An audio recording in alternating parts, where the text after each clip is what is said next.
So welcome, and as is normal, today's webinar is hosted by the Washington State Healthcare Authority. This is certainly going to be probably the most interactive, I hope, of the sessions, and you certainly have the opportunity to ask questions, to participate throughout the session. As we indicated in the early phases as well, the slides and the link to the recording of this webinar will be sent via email after the presentation. The feedback we got from last session is that folks have been receiving it in a timely manner. So we hope that that is maintained, so you have that option. I'm going to ask Emily to put today's presentation in the chat as well, so you can print that or you can keep that to follow along as we proceed today. Thank you, Emily. So quickly, we want to get into the basic elements of it. As you are familiar with by now, our housekeeping options in terms of you have the option of using the call-in option if there's any audio or video concerns there. We ask that you keep yourself muted unless you're speaking directly to participants so we can reduce the background noise. You can certainly choose to have your video on and off based on your circumstance and environment. That's certainly your option. And if you choose to have your video on, we expect that you will have that kind of professional attire. Please note that I know how busy you are and oftentimes you're doing a lot.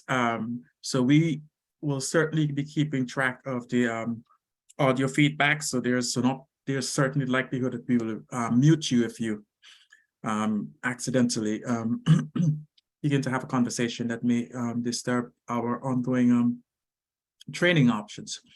So certainly use the chat to provide feedback and to engage with your colleagues. And please be reminded that this webinar is being recorded. So as you are aware, we are at session 4 of the 6 sessions in this series of training. It's maintained at the same time Mondays for 6 consecutive Mondays, and today we're in session 4, which is the individualized service plan applying the SMART framework. Next week we will be addressing that intervention development element of the service planning. So let's quickly take a look. That's who I am. For those who are unfamiliar, I am Earl Leach. I'm joined by my colleague Emily Bands, and we are your facilitators for these sessions. We are both part of Rutgers University School of Health Professions, and we are contracted by the Washington Healthcare Authority to provide this training, and we're glad that we're able to join you. So let's quickly review the learning application from the last session. Certainly want to ask quickly, what was it like reviewing a service plan that was focused on goal and objectives? And if you've had the opportunity to do so, were you able to review a service plan and really decipher or determine whether or not it had that focus on the goal and objectives related to what we discussed in the last session? Were you able to identify whether the objectives is related to a knowledge, skills, or resource? I know we emphasized that ongoingly. Emily did a comprehensive job of really looking at the knowledge, skills, and resources and how it relates to the development of goals and objectives in the service plan altogether, and how you would basically tested about arriving at a goal that in some ways did not have any relation to knowledge, skills, and resources, and how difficult that was. So we had that concept that most goals are really related to knowledge, skills, or resources. Really fits into that framework. So quickly, if you were able to review a service plan to really look at the focus on the goals and objectives, and were you able to see its relation to a knowledge, skills, or resource? And if you have any questions or concerns related to utilizing that the KSR concept for goal formulation. If you can quickly give me feedback, would be great. If you were able to review a service plan, simply indicate yes. If not, just say no, and we'll go from there. But I'll give you a minute to provide me some feedback.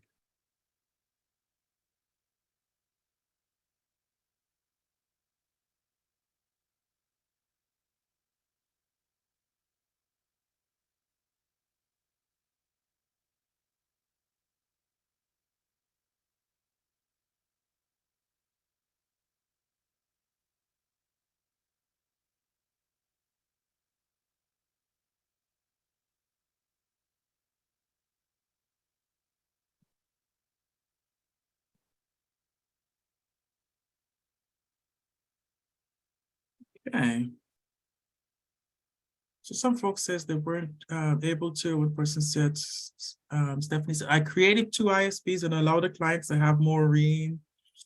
In creating it, instead of just answering the questions directly intended for them to answer, this allowed me to explore more skills than previously client on in a working relationship. That's great to hear, to really give clients that opportunity to lead and to establish the goal, because ultimately, the goals are really specific to that person, and it's really the property and the motivation should be intrinsic in that person, their pursuit of goals. So that's great. That's certainly great. And I understand that some folks may not have had the opportunity to get around to it. Certainly, I encourage you to take the opportunity to do so during this week so that we can revisit it again next week. Well, that's fantastic, Nancy. I'm glad that you were able to take a vacation last week. Okay. So for those who haven't, certainly feel free, and I encourage you to do so, to continue to at least strive to review some of the service plans you either have in existence already or you plan on working on, and to really take a look at how focusing on the goal and objectives can really lend itself to you really paying particular attention to the knowledge, skills, and resources. And Amy, I'm hoping that the recording will be sent to you shortly, so certainly keep us abreast as to whether or not that's happening. So are there any questions or concerns related to KSR that may have come up, even if you haven't been able to do that?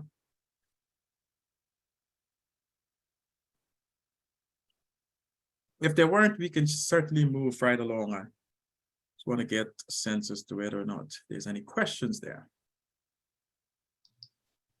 Yes, hello, I have a quick question. Sure. I was just curious on the service plans that you were talking about, is that, because this is my first time attending, but I wanted to know if the service plans that we're discussing, are those service plans that you all put together? Or are you talking more like in-house, what each agency comes up with in terms of a service plan? The latter, really the in-house ones, the ones that you've worked with, or the ones that you are familiar with. And it's just a matter of really reviewing them to see where the emphasis and focus is on, and whether or not they're related to the knowledge, skills, and resources. Wonderful, thank you. You're most welcome. Thank you. All right, so continue to do so. Like I said, the opportunity presents itself this week. Certainly take that opportunity, and you can provide feedback as to your particular observation next week. So thank you. So learning objectives for today, really to identify the key elements of an individualized service plan. What is really needed, what is mandated, what is required, what are best practices in terms of really those elements of an individualized service plan we'll revisit today. To review the connection between goal objective interventions of the individualized service plans. We want to make sure that there's a clear and definitive connection between those elements and what they look like, and in terms of how they're laid out, how the connectivity that they have, and why we focus on that, why that is important. To examine the benefits of using the SMART framework when developing an ISP.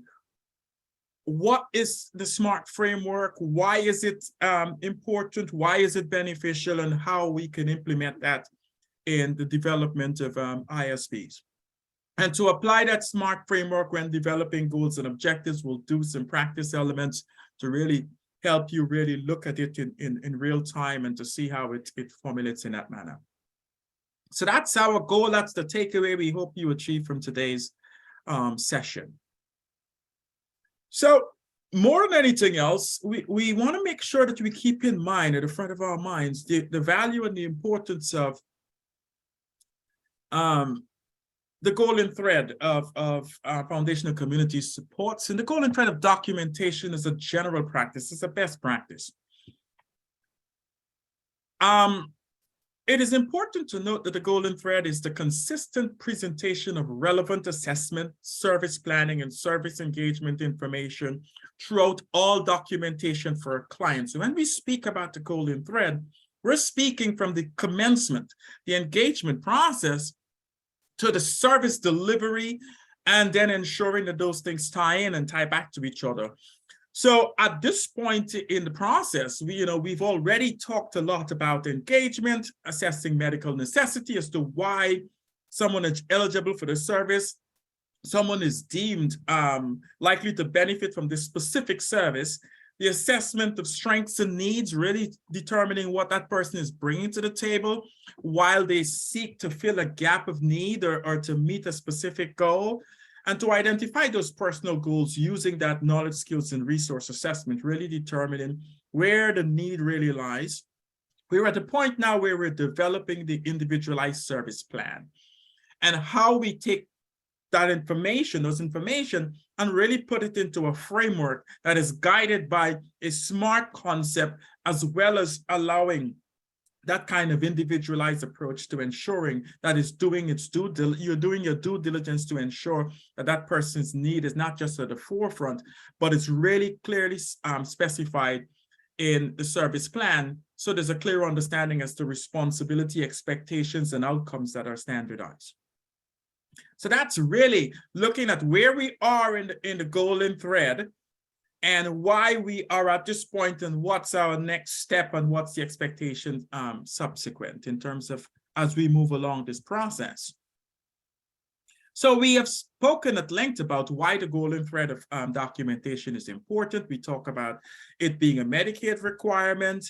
We're talking about its standard and expectation that it should lead to the delivery of more effective and intentional services, and the fact that it makes documentation easier and more standardized, as well as relatable, and really in preparation for an audit to ensure that you are meeting Medicaid standard, your organization standard, and the best practice standards for effective service planning. Hence why we are consistently harping back to the golden thread to give you a sense as to where we are in that process. Any questions there?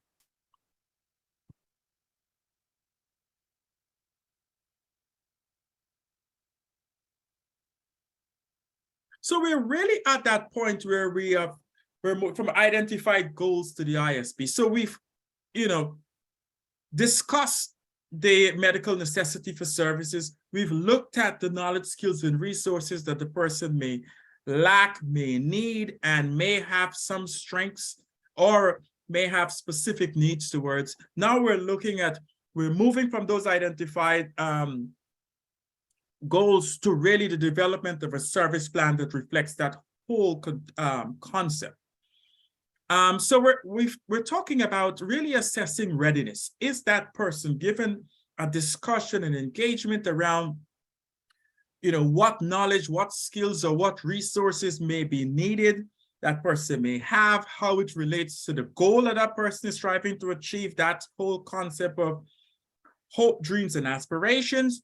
We're now looking at how ready is that person to really get into the action phase, into the doing phase of this whole process to ensure that they're benefiting from this service engagement. So we look at really assessing readiness. And the concept that really assessing that readiness and getting a sense of that person's readiness should lead to goal identification. And that's an important element of the whole service planning and documentation element.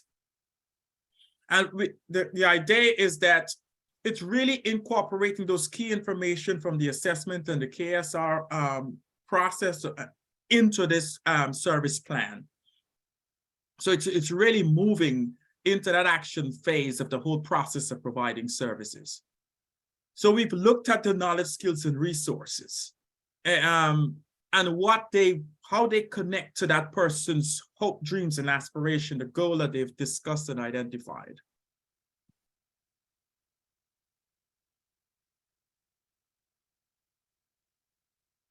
And that's going to be important, critical for us.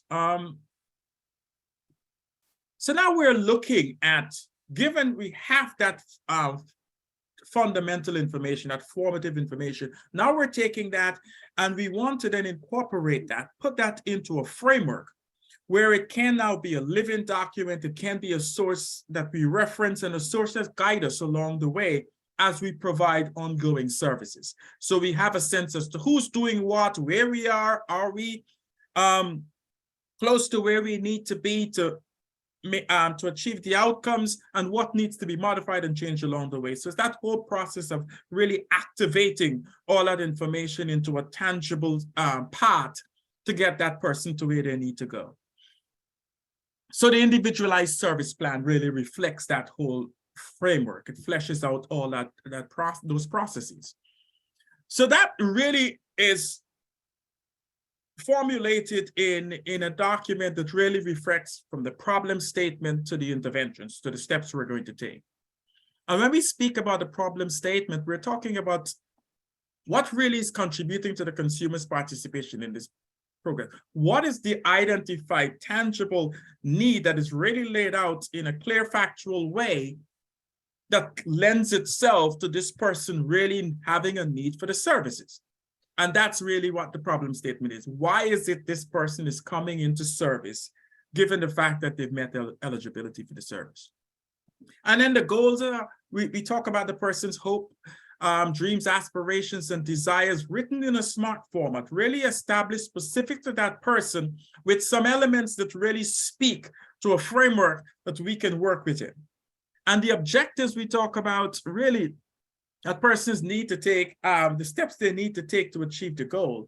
And it's really prioritized along the KSRs written in the SMART framework. What are the knowledge, skills, and resources that that person needs to learn and to implement and to practice and to master in order to achieve their goals? And then what we are going to do as service providers to help that person achieve their goals. So it's really laid out in terms of the framework really lays out responsibility, expectation, outcomes, and measures. And we'll talk some more about that as we move into the framework.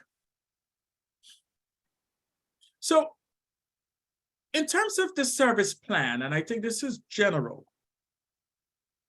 because as we become more and more aware, different agencies or service may have unique or nuanced ways of establishing service plans, but there's some general guidelines and principles that we seek to adhere to. So when we talk about a service plan, we have some clear expectations as to what that plan should really reflect. And it should really help to integrate information about a person. Really, it should lay that out clearly. It should prioritize the needs, interests, and rehabilitation goals of the individual, as well as provide a strategy for managing those complex needs. So it really starts about who is this person that is coming into service and why they have a need for this service. What are those prioritized needs? What interests do they have? And what rehabilitation goals should be established for that person? And then what are the steps that are going to be taken to move progressively towards that goal? And what kind of complexity is going to be in play as we really work towards that goal? And what can be anticipated, what can be provided for, and what needs to be looked at ongoingly to modify or to shift as we go along. And it's important to note that service plans are fluid and inform service delivery. When we talk about its fluidity, we're talking about it being a living document that requires ongoing change, and it's going to be developed in a way that we can modify, whether it's expectations, whether it's based on obstacles, or whether the person's life circumstances change and there may be a deviation or a shift or a modification of the prevailing need and what is relevant in that moment. So there's lots of moving parts. The importance is to have that wherewithal and readiness to do that as the need arises. So we just want to make sure that we are conscientious of what comes into play when we're developing the service plan, when we're implementing that service plan, and as it's being used ongoingly. That there's always going to be a scope and opportunity to really be conscientious in terms of shifting and making sure that it's fluid and it's living in a sense that it's continuously evolving. And what else does an individualized service plan incorporate? It may have diagnostic information, really giving us a clear and definitive sense as to what where that person's problem lies in terms of his diagnostic quality, and how do we look at it from that perspective and incorporate that into a evidence-based approach to addressing it. And what type of practitioners providing that service? To what extent do we need specific expertise or practice elements to provide that service for that person, whether or not it's a specific expertise for a specific objective or just generally across the board, what that person may need in terms of what's the best skill set that the staff should have to provide that specific service to meet that specific expectation and outcome. The location of the service, where would that service be provided? Where would it be offered the opportunity to have the most meaningful, realistic practice element for that person? Another information mandated by your agency or state regulation. Is there specific information that your agency requires in service planning? Does Medicaid require specific information being in specific places, specific aspect of that stuff in order for you to meet your mandates and to be able to be reimbursed and to meet the expectation and standards of your licensing agency? Is there any other element that needs to be incorporated into the service plan that I'm missing or has not been mentioned so far?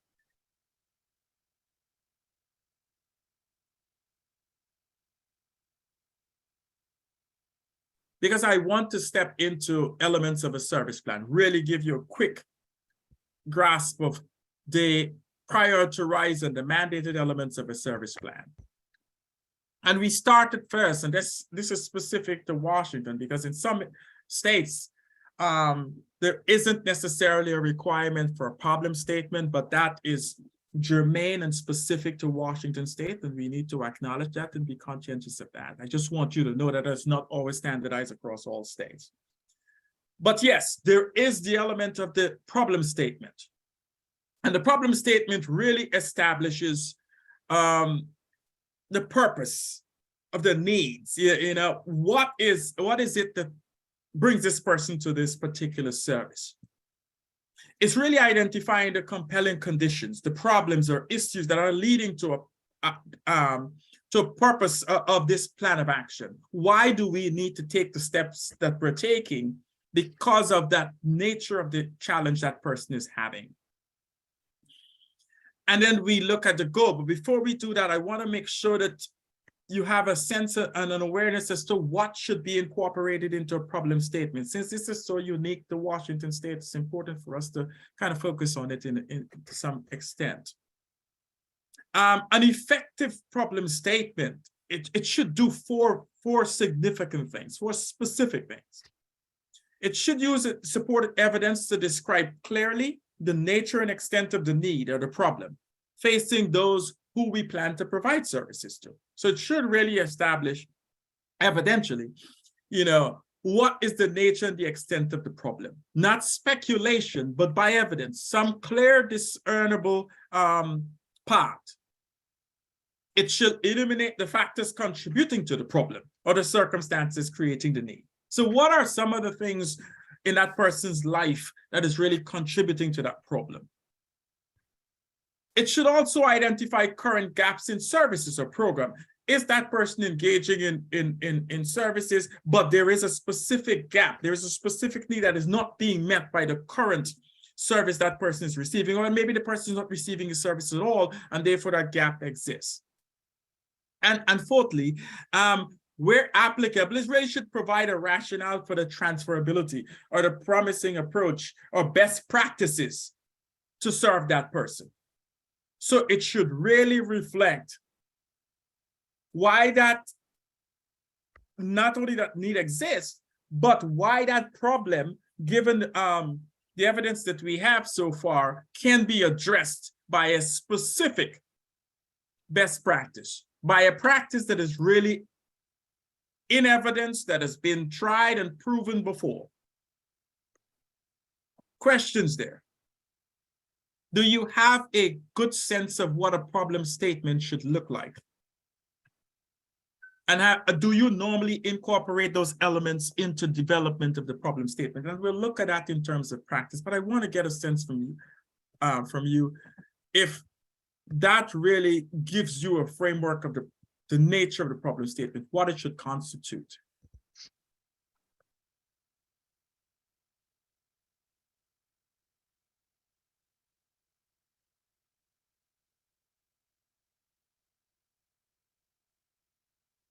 Yeah, just think about it, and certainly if that thoughts came up, if it's different from what you normally do, if it's consistent with what you do, let us know.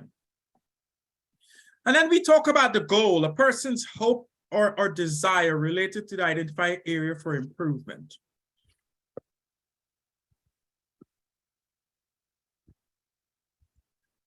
Okay, Corey asked if you have examples of good problem statements. That's a good question. What we will do is work together, hopefully, to develop some, and we'll give you some examples, but it's going to be part of what we do in a few moments. We'll take a look at some problem statement and how we develop them. It's a good question. So when we talk about the goal, we're talking about that person's hope and desire and aspirations. So we're really talking about the global statement, a big statement as to what that person wants to achieve, the state that that person wants to see themselves in as a result of engaging in this service. What would be a good outcome from engaging in this service to meet an established need? The objective certainly is the steps the individual will take to achieve the goal and should aim to address the barriers. And it's important for you to have this discernment.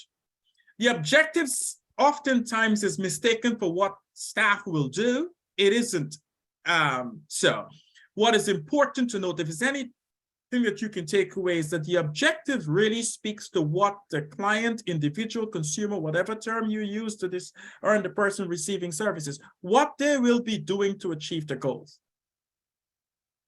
And the interventions is exactly what staff will be doing to provide that service and to help clarify who will be doing what in the service engagement. So really the objectives are really what that person will be doing, and it's really written in a way that is really short-term elements of the goal, but it's really what that person will be doing to achieve and to meet that need. And the interventions are really what staff will be doing, and it really establishes differentiation and responsibility. Questions there. Does that lay out a clear and definitive framework for you in terms of what the service plan should, the elements that should be there? Are those common elements in the service plan that you currently create, or you are familiar with, or you are asked to implement?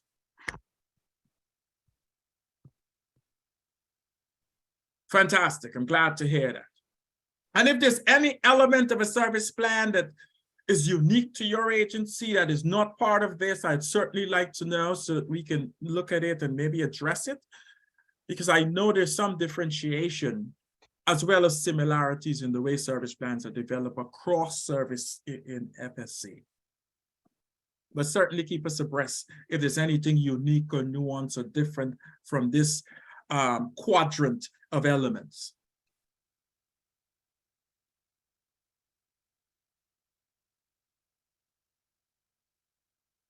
So let's review the ISP template. You know, when we speak about the components of an individualized service plan, we're talking about a problem statement, explanation of why the individual benefit from service with the examples of specific factors. And we'll look clearly at how we write those problem statements, because oftentimes what is also a shortcut that is not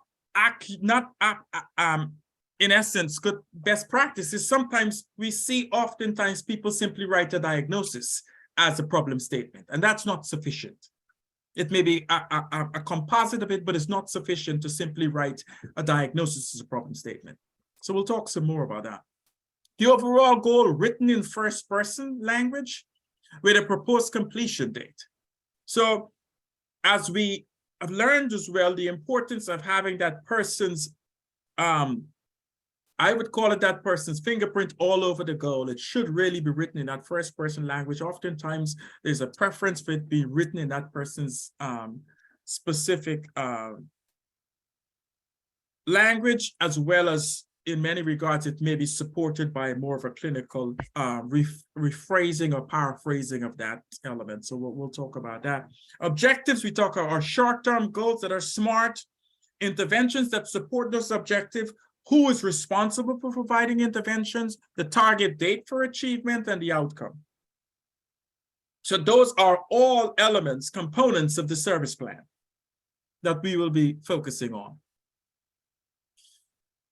In terms of an ISP, it should be really revised and updated in order to stay relevant with the individual's needs, strengths, and accomplishments. So it's important that the service plan is not simply written as a static document and laid out there and left until something, you have to write a new one, but it should be continuously updated and reviewed to ensure that it's keeping up with that person's state of affairs.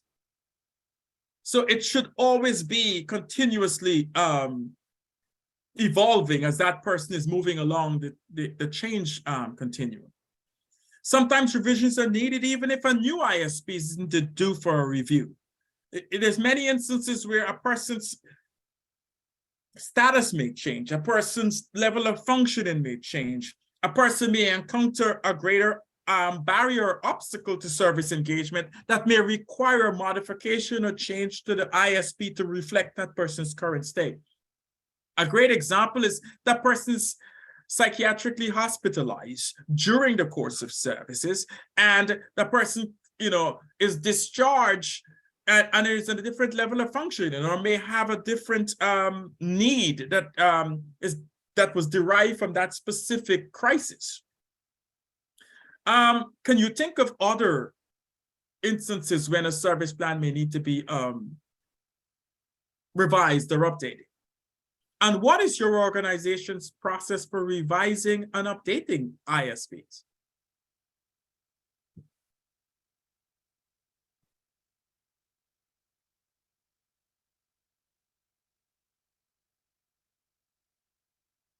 So if you could share with me, certainly, what are some other instances where it's prudent to update or revise an ISP, and how is it done in your specific organization? What are the requirements?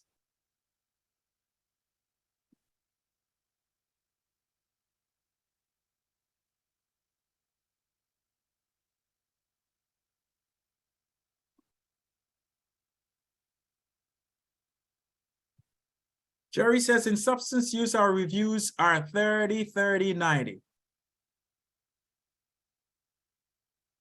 Okay.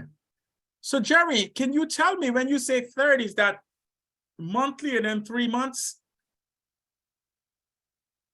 And here we will talk some more about measure. I just want to make sure that I'm on par with what you're saying.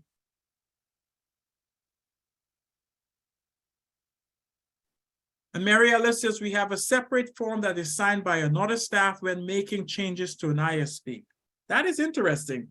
I would like to know if that staff is a part of the original development of the ISP, or is that person a different person than the person who initially developed that ISP, or should they be part of your staff? Is there a way of ensuring that every person engaged in that ISP is actually on par with what's going on? Connie says, how about when a person's goal or their evaluation of initial goals changes as reason to change the ISP? And that certainly can be the case, Connie. I think certainly there's elements where that person's goal may change. You know, if that person, let's say, for example, you started out by saying that person was striving to get housing and some other needs associated with that, but then they achieved that housing and now it's just maintaining it. So it may shift from an action stage to a maintenance stage in terms of the service planning. Jerry says, yes, so every 30 days for the first two, and then the third review is 90 days thereafter. Thank you for clarifying that, Jerry. That's great. And Ray says once a month, or as things come up and then they are updated, I do some of mine anywhere from once to 4 times a month, depending on the client's situation. That's interesting. That is really, thank you for that feedback. That's important to note, that there is that consistent way of updating. That's great. Here in New Jersey, we often do it in terms of supported housing at the 90-day mark. So it's more of a 3-month element, but then as things change, if significant changes occur, we modify as we go along. Marianne said they're part of a team, but because it's a HUD program, the goal barrier changes, we need to have another team member review change it before it's implemented. Understood. I'm hoping that that certainly brings that person into the realm of the service so that they can also be abreast of what's going on. But that's great information. And you've given me some of those reasons. Are there any other reasons? Are there any reasons for modifying a plan that is really mandated by Medicaid or is specific to your licensing board? Because I know about, you know, what is specific to the client in terms of the client's status and what may be standardized across your agency. Is there any external, like a licensure requirement in terms of modifying or changing or updating a service plan that is mandated? Level of care change. Thank you, Glenda. That makes a lot of sense. So the person, particularly in substance use, that person's levels of care change, you certainly need to modify the service plan as you go along. It's great to know. That's really good information to keep us aware of where things are. So connecting the goal, objective, and interventions, we spoke about that a little earlier, the importance of having that connectivity, that link, to ensure that we're not just providing a tangible service plan that's relevant, but it's also really meeting the expectations of best practice. So when we talk about the goal, the larger goal the person wants to achieve, and then the objective is really those steps the person is going to take in order to achieve those goals, and the intervention is what will staff do to help the person achieve their goal. It must be specific, it must be clear, and must be related back to the objective. And in many instances, it can be more than 3 interventions, but we really look at 3 as the most reasonable standardized level. So they must have that connection. So you go from the big global concept that person is striving to achieve, that whole state of affairs, or that changing that person's life that they want to achieve as a consequence of engaging in the service. And then we break it down into steps. So the smaller goals, smaller steps that person is going to take to achieve those goals.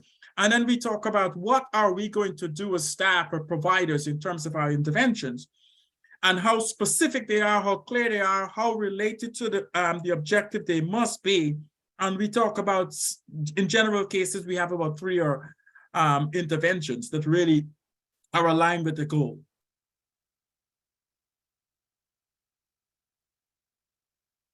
So given that we have an understanding as to the components and the elements of a service plan, how we operationalize that service plan, what would be events or circumstances that would require updating or modification of that service plan, why it's important to make sure the document is fluid and it's a living document, we can change as we go along. We now look at what should that service plan look like? What is the framework in which we're building that service plan? And when we speak to that, we speak to the SMART framework. And my question to you is, what do you know about the SMART framework? Are you familiar with the SMART framework? If you are, just indicate yes. If not, give me a no, so I have a sense as to how much the degree of comprehensiveness we need to address. Oh, okay, so most of you are saying yes, yes, we have a few no's.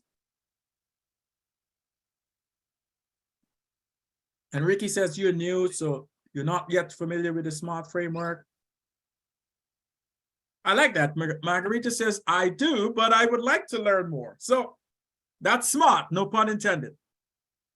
So let's take a look at what is the SMART framework. So when we speak of the SMART framework,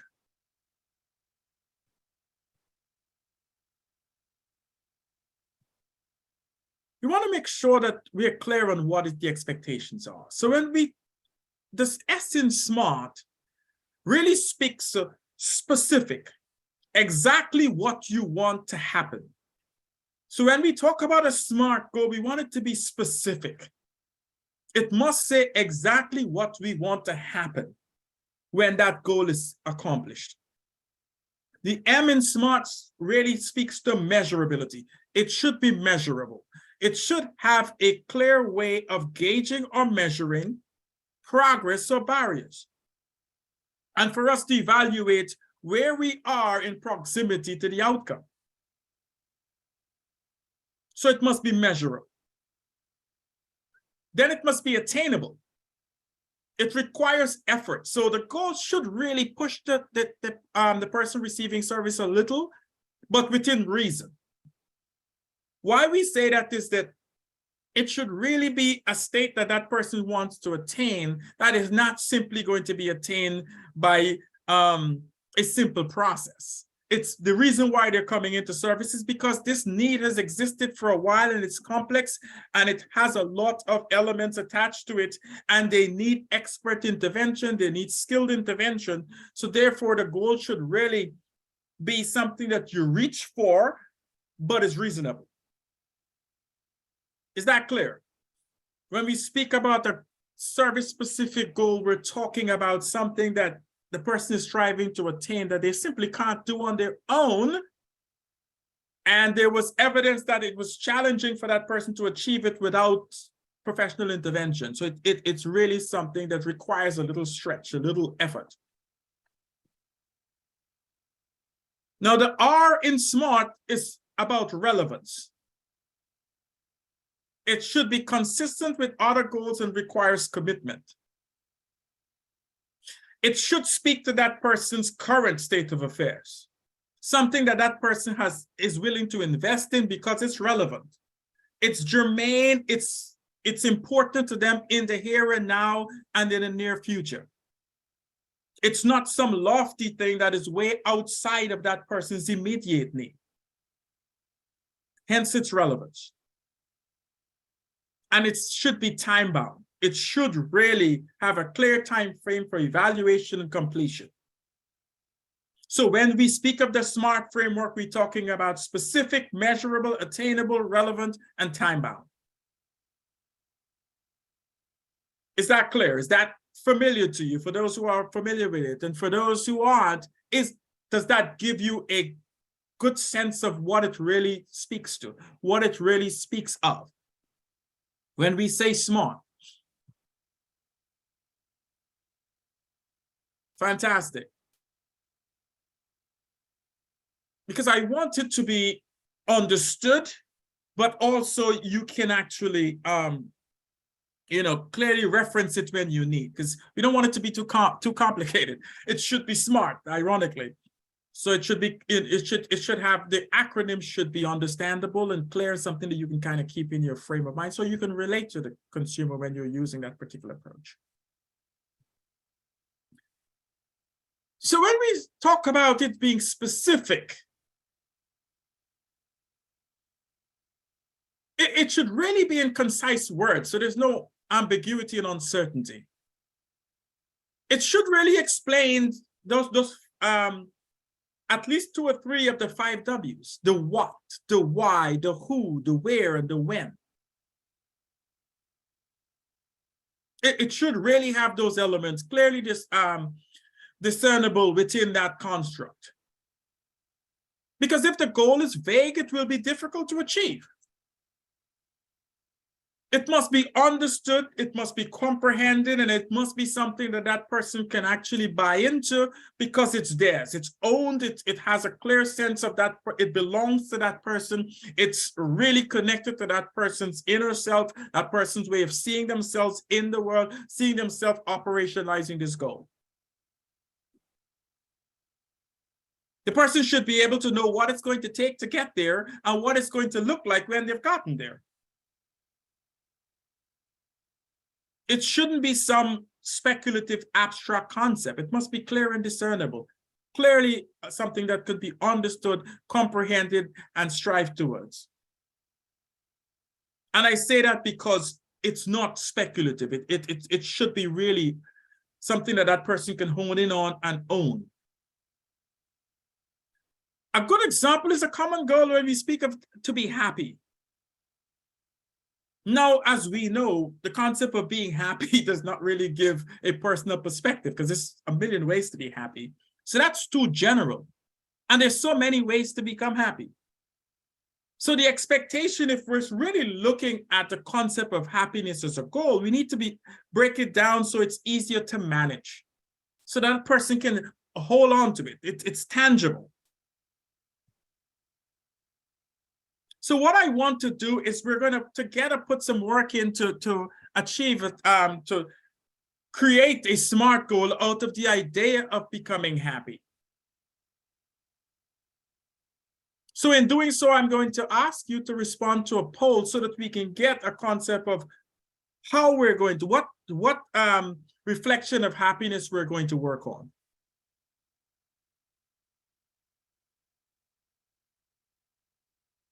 So I'm going to ask you of these statements, I'm going to launch the poll and ask you to respond of these statements, which one of them truly you want to work on in terms of developing a SMART goal around happiness. So if you make that choice, I want us to kind of hone in on it, and then we're going to do some work together to really develop a SMART goal out of the idea of striving for happiness.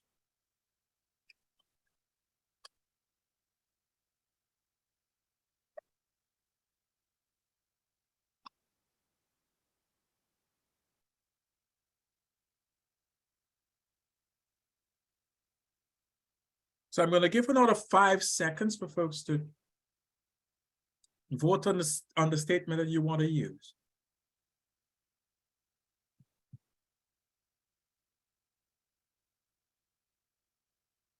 I know Henry said you can't answer more than one, and that was purposeful because we want to kind of arrive at one so that we can use that. Okay.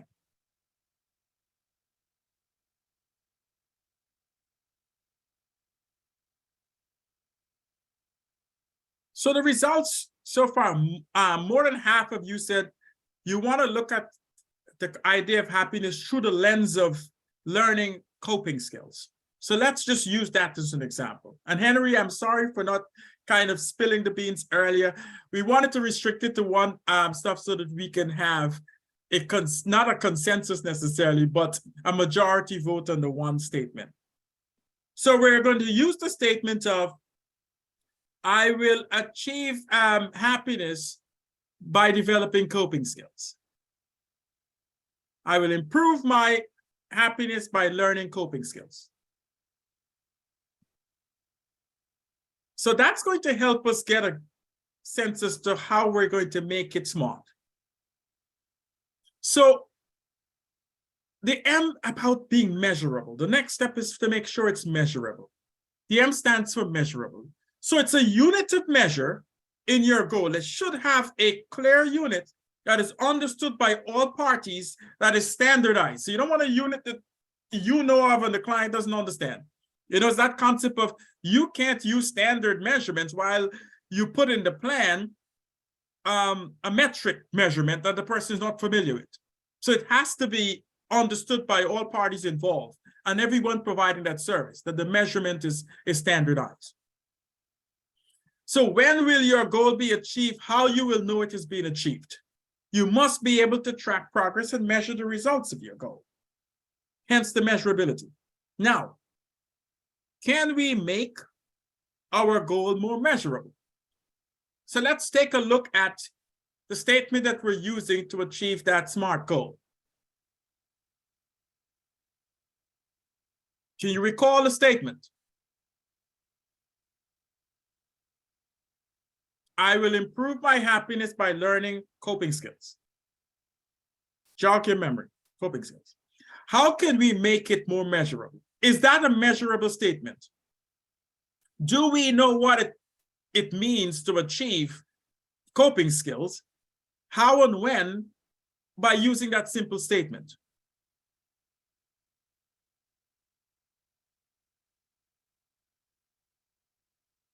How can we make that particular statement more measurable? And Henry says, how many times per week are the skills practiced? Now, Henry, you're one step ahead, but good observation. We want to make sure that we're looking at when we say we're learning coping skills, the when and the how.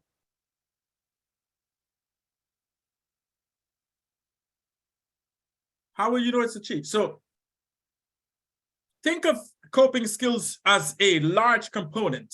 What is specific to this person? And Natasha says, reach out to MH therapists to schedule an appointment to learn these coping skills. So I'm going to guide you in a sense of when we say coping skills, you may have a general understanding of coping skills, but are we talking about developing coping skills in a group setting, says Joe. Good observation. So what's the unit of measure that we're using? Or we can use? Connie says, I will increase my coping skills by identifying 2 triggers that lead to my depression. Or McKelly says, a happiness scale. So there's some great ideas here.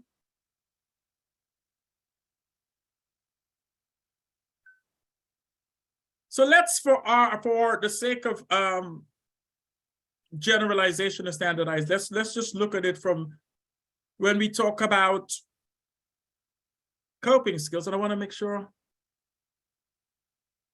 And Steph has, I will work on my anger management skills in order to reduce my anger to a 5 of 10 in a month. Now, Steph has stolen the whole concept, but that's on this. I'm fine with that. So let's say the person indicates clearly they're striving for anger management skills. All right. Now keep that in mind, because as we go ahead, we're going to have to make sure that we pull that measure in place. So think of A as attainable. Ensure that your goal is feasible in terms of resources available to you. The goals that require effort but are still within reach. So let's say, for example, the person indicates clearly, I will learn anger management skills to achieve a state of happiness, right? It's anger management skills we're talking about. Now, what's attainable for that person? How do we make it attainable?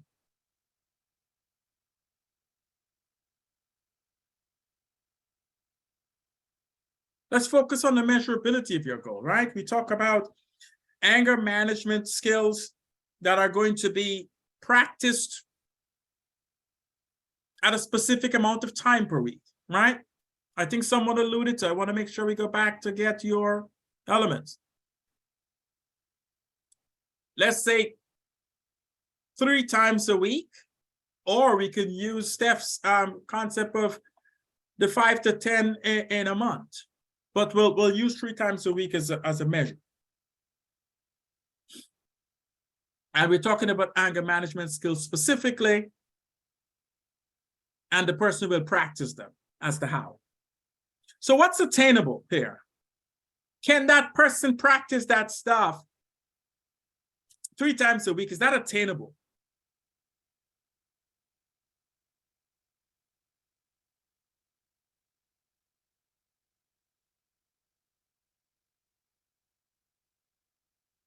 Okay, let's assume that that's attainable.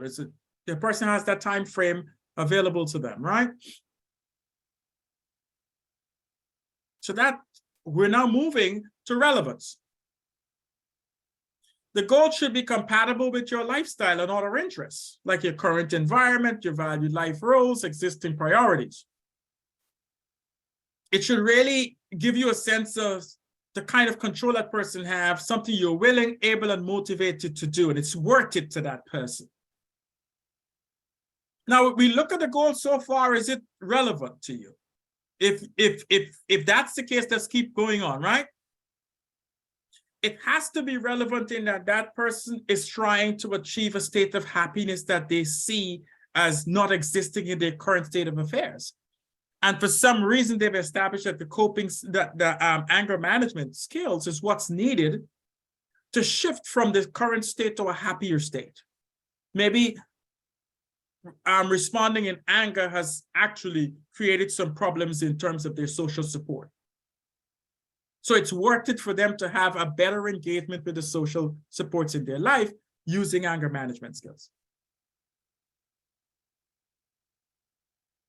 And there's a response in terms of, you could even narrow it down further by reducing road rage or to better improve commute to home. You can be more specific in that element and you'll get a chance to practice.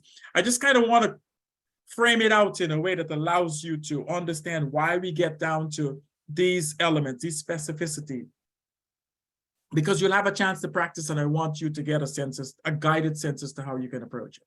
So the relevance, it's important to that person to have those anger management skills or generally coping management skills to further enhance their happiness in how they really approach and operationalize their social engagement.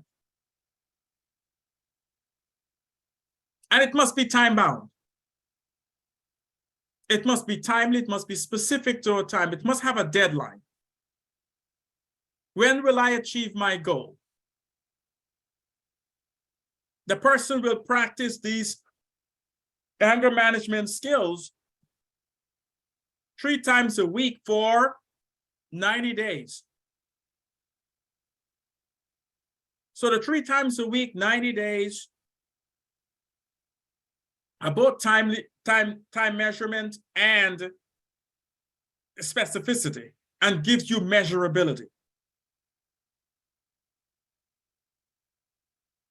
So what are some ways? Think of that goal. Can someone take that goal, those elements that we put, and put it into a single concept where those elements we look at? How did we make it specific? How did we make it measurable? How did we make it attainable? How is it relevant? How is it time-bound?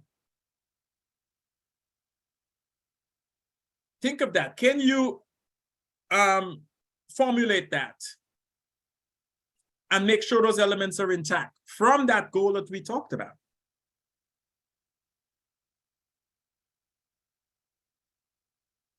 So we talked specifically about that person's idea of happiness, and it was through the lens of coping skills, developing those coping skills to attain some level of happiness they see as desirous. We talk about it broken down from general coping skills to anger management skills specifically. We talk about it being done 3 times a week for a specific period of time. We talk about it being important and relevant to that person because that person sees their social life, their social elements as important to them. And managing their anger and coping with anger under those circumstances is important to sustaining a happier social engagement. And they want to do it for 90 days because that's the period of time they'll gauge whether or not they're comfortable with it, it's been incorporated into their general life. It has now become a new behavior that they're competent and confident engaging in. Does that make sense? Does that give you a good framework?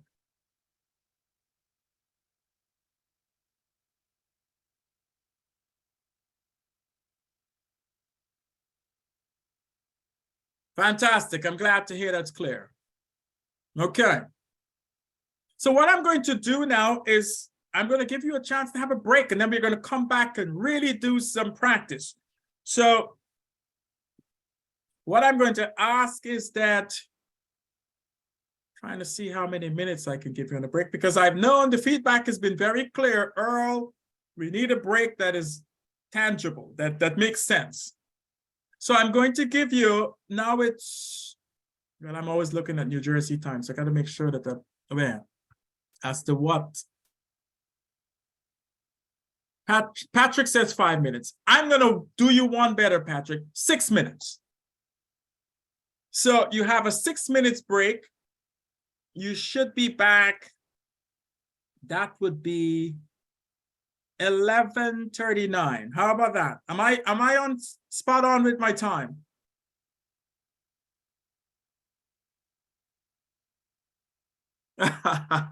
Henry. Oh, 10:39. There we go. 10:39. So it should be back at 10:39. All right. Take a break, and we should be back sure at 10:39.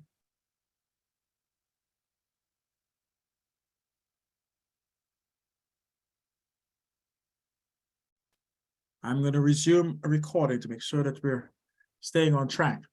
So welcome back from the break. What we're going to certainly do now is move more into a practice element of this so that you can have the opportunity to discuss and to share and provide feedback with one another around really how do we implement, how do we put in place, how do we develop a service plan with an awareness of the components and elements that should be in that framework, and use some of those guidelines that we discussed earlier to develop that, and to really look at how we can practice that in the moment and get a good sense as to how familiar you are, how confident you are about developing that as you work with someone. So you're going to be put into groups and really work through that concept. We're going to provide you with some demographic information from a case scenario. You're going to get some elements of the knowledge, skills, and resource form having already been worked up. So you get some guidelines as to where that person is in terms of their needs, in terms of the skills that they have, in terms of the knowledge, skills, or resources that they have, may be able to utilize or may need to help you develop that goal. And then we're going to look at developing a problem statement and a SMART goal and 3 SMART objectives from that specific goal. But before we jump into that, before we put you into those groups, I want us to really have a look at what the activity is going to be like and what the demographic information for this particular case scenario speaks to. So the person that we're providing the intended service to, the intentional services to, is Samantha. And Samantha is a 66-year-old female who has been diagnosed with depression and anxiety since her mid-20s. Samantha has lived with her husband. However, he recently passed away, leaving Samantha unable to independently pay for her rent. Samantha has a 28-year-old daughter who is supportive of her other needs, but is unable to assist Samantha with housing. Samantha is still dealing with the grief of losing her husband and finds the process of moving daunting. Her symptoms of anxiety and depression have increased recently. So this is where Samantha is. This is what Samantha's current state of affairs look like, what her specific needs fall into, and how she would benefit from service, what kind of service she needs. We'll have to kind of frame out in our fundamental development of those elements of the service plan problem statement, goal, objective, interventions. So is that clearly understood? Does everyone have a picture of what Samantha's current state of affairs are? And we're going to provide you that information, so don't get panicked. You'll have that information as you go into your practice group. I just want you to kind of discuss it in general so we have a good understanding. And Emily just put the activities direction in the chat. You'll need to use that as you go into the breakout group. So the demographic information is there. And then we're going to also look at the the specific areas, the wellness exploration of that person's life, to give you some sense as to where they are functionally, where they are confidence and competency-wise in the areas that this particular need fall into. So if we're looking at this person's global concepts, or this person's wellness dimensions, as we've talked about earlier, we're looking at the environmental element, the environmental dimensions, because it's a housing-related need. So Samantha reports that she's currently at a 2, since she can no longer afford to pay for her apartment on her own, as her income is not enough to support her $1,700 a month rent. In order to move from a 2 to 3, Samantha reports that she will need to downsize to find a studio or a small 1-bedroom apartment for less than $1,100 per month. So in terms of the environmental dimension, Samantha needs to downsize to move from an apartment that is currently costing her $1,700 that she can't afford given the loss of her husband and the income associated with that. She wants to be able to, she'll be more feasible and practical at a $1,100 per month apartment, a small apartment, a studio. So that's the environmental dimensions of this particular challenge. From an emotional standpoint, Samantha reports that she's currently at a 2, as she is still dealing with the sudden death of her husband, in addition to the stress of having to find a new apartment and move, all that happening at the same time. And she reports that in order to move to a 3, she would like to find a new apartment and move as quickly and as simply as possible in order to reduce her stress level. So she's looking to reduce her stress level. And in order to do that, she wants to move as quickly as simply as possible. Then we look at the financial dimensions of this challenge. Samantha reports that she's currently at a 3, so she's a better place than the other 2 dimensions in her financial wellness. Although she will claim her husband's Social Security benefits, her husband was continuing to do electrical work as he was a licensed electrician, and that element of it was supplemental to his income. Samantha reports that this extra income gave them enough to pay their rent as well as debts they were willing to pay off, that she will now be responsible for. So they have some outstanding debt that she has to be paying for on her own.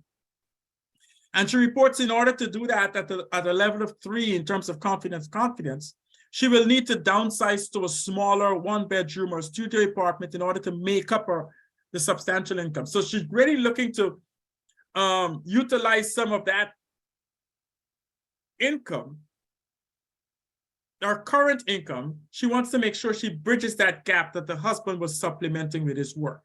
So in order to do that, she wants to go to an apartment that has almost a $600 difference so that she can use some of that to pay off the debt and still meet her basic needs. So these are the dimensions in her life that is really associated with this concern. And she wants to move progressively to a better state in each dimension. She wants to move from a 2 to a 3 in terms of the environmental element, the housing concept, downsizing to a smaller, less expensive apartment. In terms of her emotional stuff, she wants to be able to make this move quickly and simply so that it reduces the stress that she has currently that is compounding her grief. And finally, the financial element, she wants to make sure that she gets an apartment that has about a $600 difference in reduction in payment so that she's able to use that, the rest of her income to pay off debts and to meet her basic needs. Clear? Do we understand that we're looking not just only at the need, we're looking at how that need impacts her in those 3 dimensions of her life, of her total wellness? Because now we're going to look at quickly what it means for her in terms of what she brings to the table. So what we know is that in terms of knowledge, she has a good understanding of the price range to stay within. She also has a good understanding of where she would like to live. She has some understanding as to where to purchase moving supplies. What she needs, though, education on, is how to manage stress caused by moving. And in terms of skills, what is the most outstanding skill that she needs to augment or to develop is coping with stress. So coping mechanism, coping strategies, because she kind of have all the other areas either at a level where she can manage or she has some level of competence around. So she may need some practice around researching an apartment and may need some practice and some support around finding an apartment, filling out an apartment application. And finally, in terms of resources, she really needs to acquire moving supplies. She needs to get to a moving company in place, and she needs help moving. So what we framed out for you as quickly as possible there is what the current need is. What is the state that she wants to attain that she is currently not in? The dimensions in her total wellness that has been impacted by this need: financial, environmental, emotional. And we look at what skills she has, what skills she needs to attain, what resources, what knowledge she needs to attain, and what she already has. So this is kind of a framework, give you a good, comprehensive grasp of where she is, what she needs, what she's bringing to the table, and how you can support her, and what she needs to do step by step in terms of attaining. So I'm hoping that that gives you a framework, because what you're going to be tasked with doing is to develop a problem statement, a goal, and 3 objectives. Is that clear to everyone?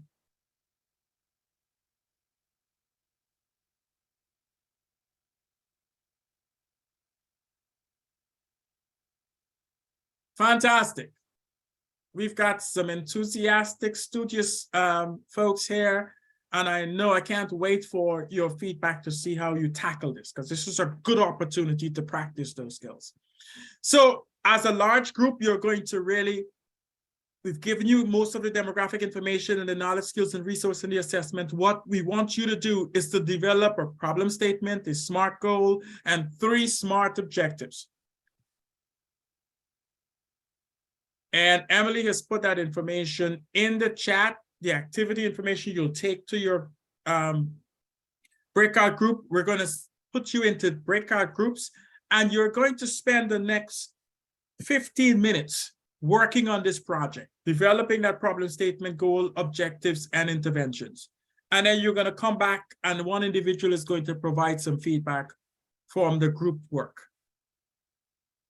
So Emily has put the activity directions. You need to take that with you, that particular stuff with you, to your breakout groups. And we're going to now put you into breakout groups to work on really developing this ISP, the basic elements of the ISP for Samantha.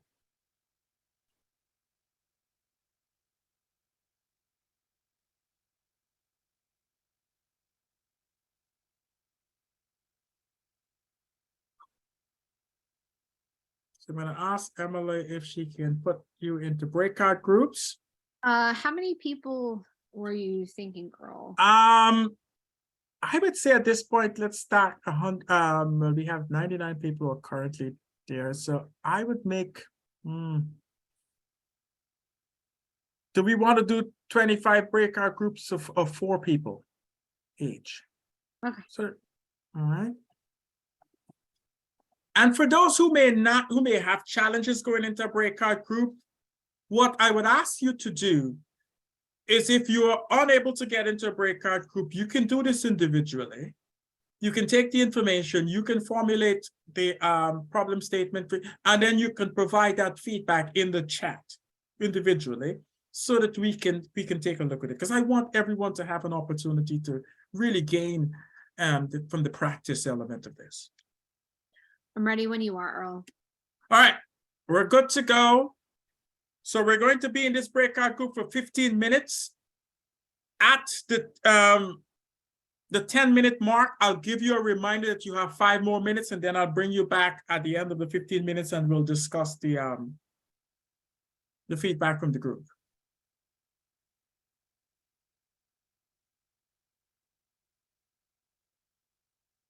So please make sure that you join your breakout groups so that we can get into it. Fantastic.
Connie and Shauna, are there issues with joining your specific group?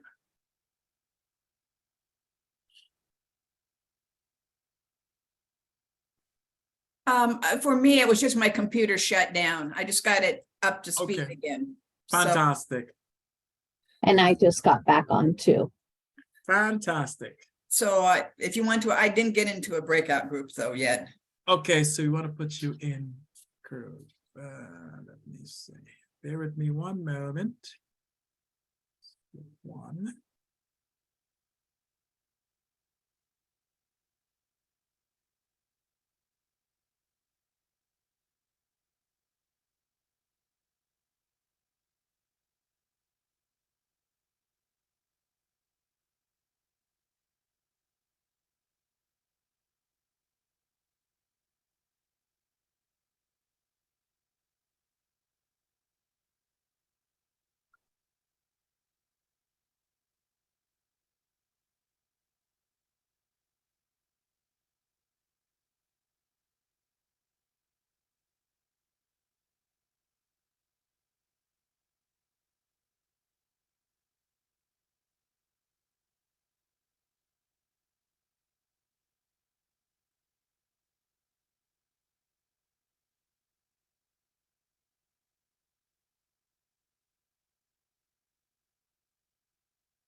resume my recording.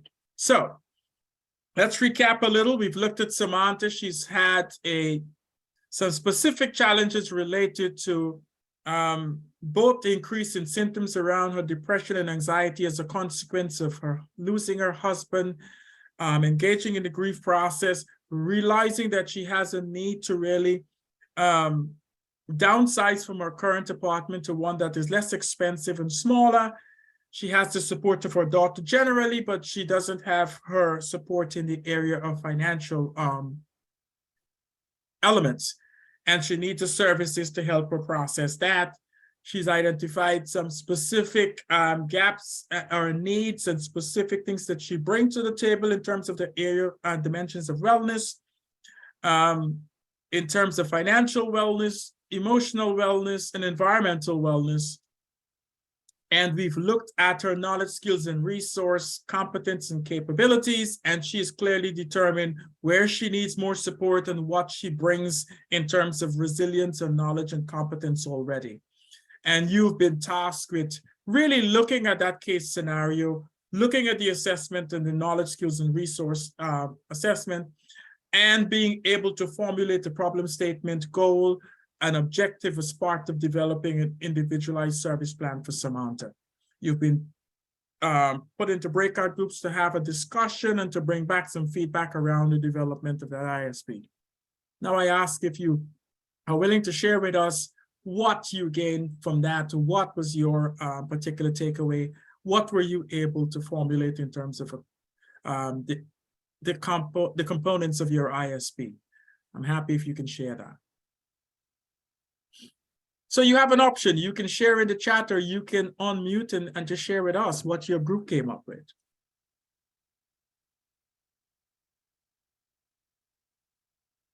And don't be shy. It's better to be first.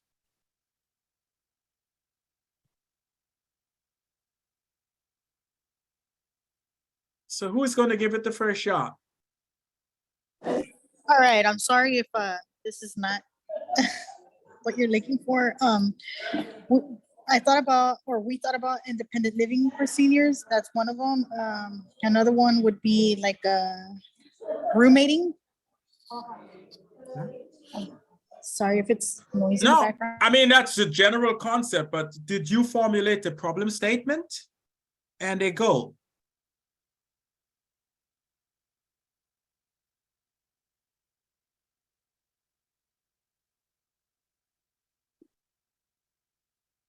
And anyone else who has done the group work and is willing to share, I'm happy to hear from you. So we formulated a problem statement. Okay. So what we came up with was, due to the death of her spouse, Samantha is no longer able to afford living in her current residence. Okay. That's concrete. You could even go further by saying why she's not able to maintain her current residence. Due to the death of her spouse is what we said in the beginning. Is that, did you want more? I mean, I'm just thinking that's a good start, but I think of it in terms of the death of her spouse. How does that impact her ability to pay? See, to add a little more there. Okay. Got it? You can say the death of her spouse has now reduced her total income, right? Her expendable income. So it's a Okay. good place. Okay, go right ahead. I just wanted to add that little meat, but go ahead. I like Were you- that. Okay, were you able to get to a goal? Yeah, we said, in her words, I need to find an apartment under $1,100 a month. Absolutely. Concrete. Is there a time frame for finding that apartment? Remember, we're trying to frame it in a SMART concept. So is that specific enough? Do we have measurability? How can we add measurability to that? How are we going to know she's achieving it? That's good. Yeah, that's where we're trying to get to, because remember, she stated clearly in her feedback that she needed it to be done quickly and as simply as possible. So you can have a sense from her in discussion with her what quickly means. Quickly could mean a month, quickly could mean 2 months, quickly could mean 2 weeks. So kind of getting that element in there. But that's a good place to start. Awesome. Fantastic. And then you could break that down into objectives. You know, it can be specific to that. Were you able to get to an objective or you just started out there? Yeah, we did 3. The Bring it first- on. The first one is find an apartment in the desired location that meets her budget criteria. Okay. Fair enough. You can give me the other. The other one is refer to a housing specialist to help her build confidence in housing searches to reduce her anxiety. And I'm going to ask you the obvious question. Why does she need to be referred to the housing specialist?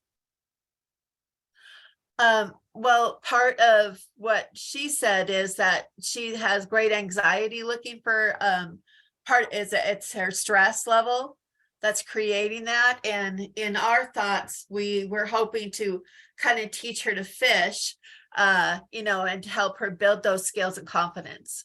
Fantastic. Spot on. Great job. Yeah. That's it. And I remember when you develop that stuff, those are the questions you're answering when you're formulating that objective or intervention. Okay. And then Tackle our the last, third. our last objective was to provide 3 names of a local moving company or community organizations that could assist her with moving. 3 is a nice number, right? To give her some options. Yeah. That's a great job. Fantastic. We actually started with 5, but then I got anxiety thinking that'd be a lot for her to interview during, you know, with her. So we reduced it to 3. Okay, it's a good thing to start a lot. You can always break it down. It's harder to build up to the 3 if you're Yeah. already at 1. So it's a good Yeah. place to start. And thank Yeah. you for sharing. I appreciate that. Yeah. That's great. All right, so let's take a look at some others. I know some folks have shared in the chat. Connie says to expand on that problem statement, she needs to find an apartment for $1,100 or less. Yes, accurate. And Joe says, Samantha stated unable to independently pay for her rent due to recently deceased husband. That's important. You're giving a clear, so if someone hasn't read that specific demographic information, they can still pull out from that statement that you write why she needs that specific help. And I think Joe did a great job of establishing that clearly due to the recently deceased, unable to independently pay. And I can say, you can actually state clearly, because her income, her household income has now been reduced by her husband's death or demise. So Stephanie C says, yes, in Connie's group problem statement, Samantha needs to relocate to a smaller residence that meets our $1,100 budget. Goal to find a suitable living arrangement that meets this need, as well as the possibility of finding a roommate, a pet, a companion, or independent living arrangement to assess with the loss of her husband. Ah, I like that. You're pulling a lot out of that. But hey, if that's the discussion you've had, let's just say that you've had that discussion with Samantha. She's giving you that information. That really fleshes it out nicely. Set sub-goals, including determining what she can get rid of to keep or look for other resources that might meet her need. Determine where her current lease looks like and work from that place in a time frame. That's fantastic. So to really look at it collectively, when we talk about a problem statement for Samantha, where clearly the effort is to focus on her the financial gap that has been created by her husband's passing away. And therefore she needs to make an adjustment in how much expendable fund she's going to use towards housing, because her household funds have been reduced drastically by her husband's death. And therefore she needs to move from affordability is now from 1,700 to 11. So that's clear. And the reason why is obviously because she's lost that income as a consequence of her husband's death. So we can certainly clearly state that Samantha needs to find and maintain an apartment that is within an $1,100 budget, because her household budget has been drastically reduced by her husband's passing. Clear statement of thing. The goal is to find an apartment to move to within the shortest period of time, or within a specific, you can say within a month, within whatever Samantha establishes her time, in her preferred neck of the woods or environment that allows her to, and some people have extrapolated on it, talked about having a safe place, having a place for a pet, having a place where she can accommodate her daughter who's there to support, whatever that specific element is, you can put in there. The objective then is, as we know, she has some clear areas of need. One of them is to get some assistance and support in terms of moving, locating a place. So we can establish those as objectives. Within whatever the time frame is, Samantha will identify 3 moving company options that she can determine which is the most viable one financially for her to use as a moving option. Secondly, Samantha can, learn and practice specific coping mechanism within a certain time frame to help her better manage her anxiety and depression resulting from the loss of her husband. Specific objective. Thirdly, we can talk about, if there's a specific need that Samantha identified in terms that really supplements those two. And one of them she talks about in terms of resources. It could be a resource or a skill. The skill certainly is researching apartments. So she could, research a certain amount of apartments available or accessible to her within a specific time frame.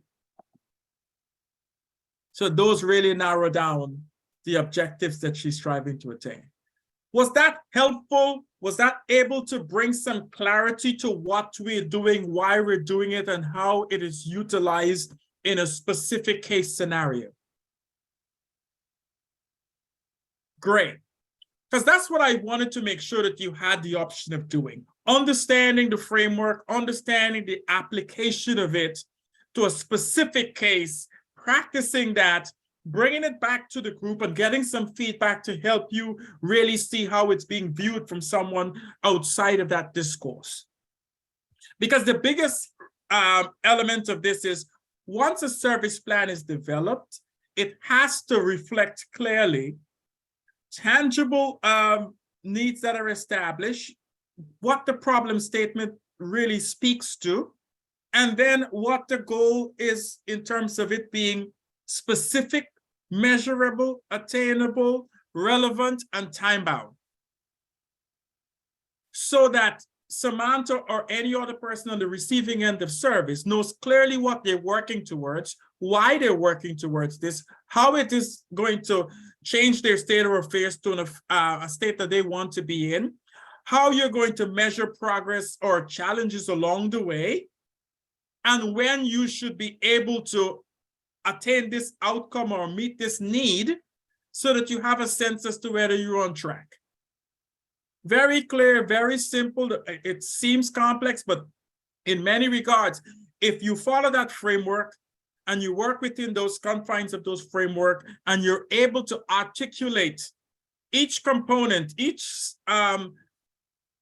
segment of that ISP development, it then becomes a document that can guide your services, guide your review of progress, and each person can have a clear understanding as to who's responsible for what, and when things should be achieved, who's expected to achieve what specific element of it, and how you're working together collaboratively to help that person meet their desired state, and to close that gap on the need.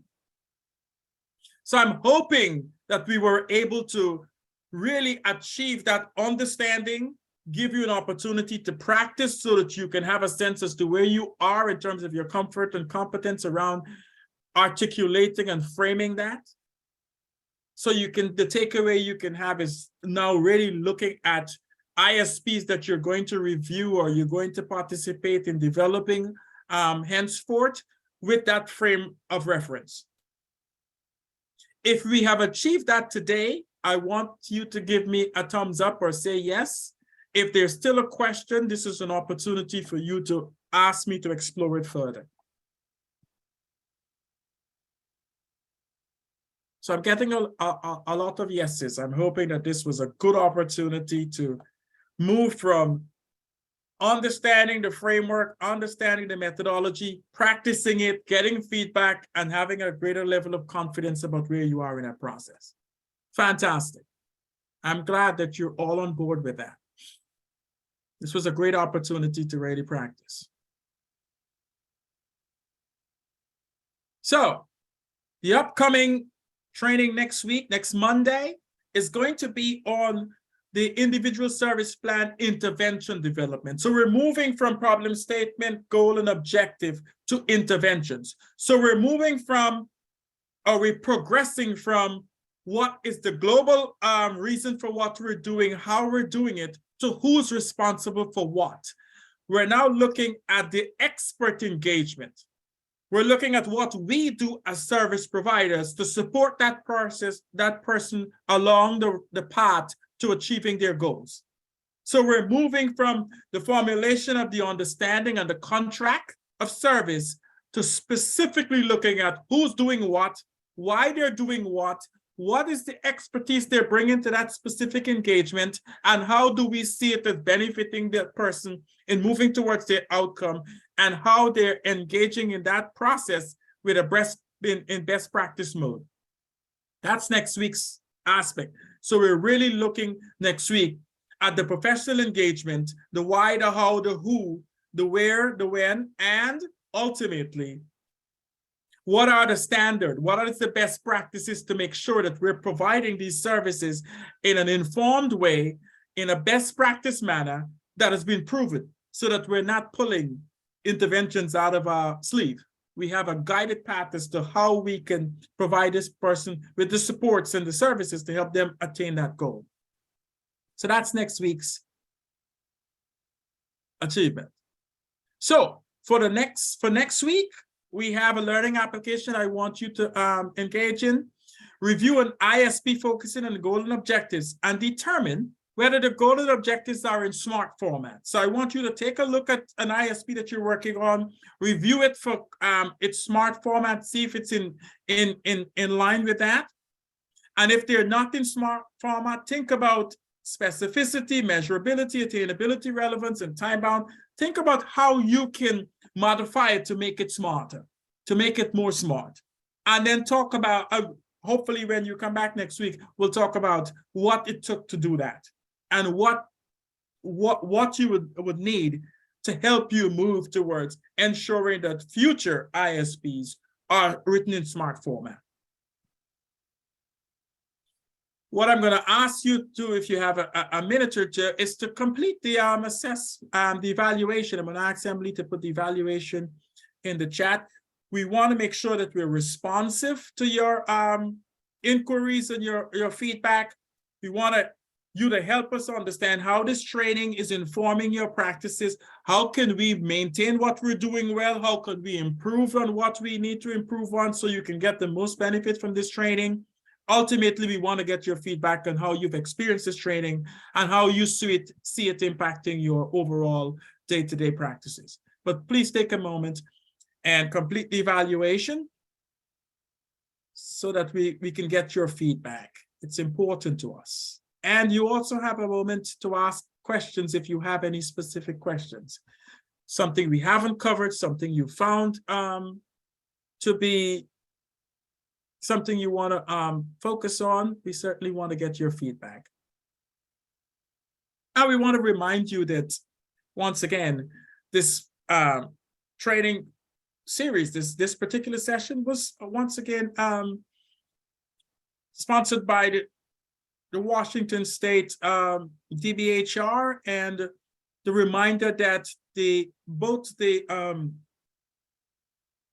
PDF of the training and the recording will be sent to you subsequently. And for all things FCS, we want to make sure that you are tuning in to your FCS website to get updated information on what's going on in FCS, particularly if you want to become a provider. There's information that you can share that it's available to you in FCS, on the FCS website.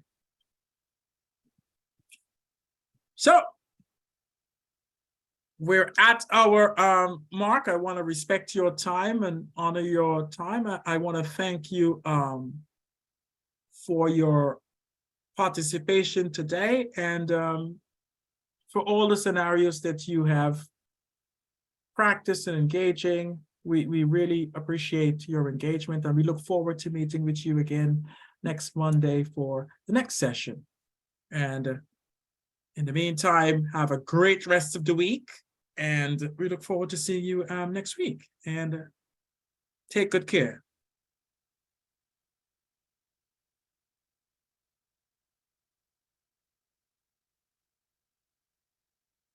And please be reminded, if you want to have a copy of the entire chat, now is the time to do it. You go to the 3 dots that's on your Zoom bar. You press those 3 dots, you'll see an option to the right of the smiley face that gives you an option of recording the chat. So you press that and it will send the entire chat to the email which you registered for the training. So that's how you get a recording of the entire chat. Have a great rest of the day.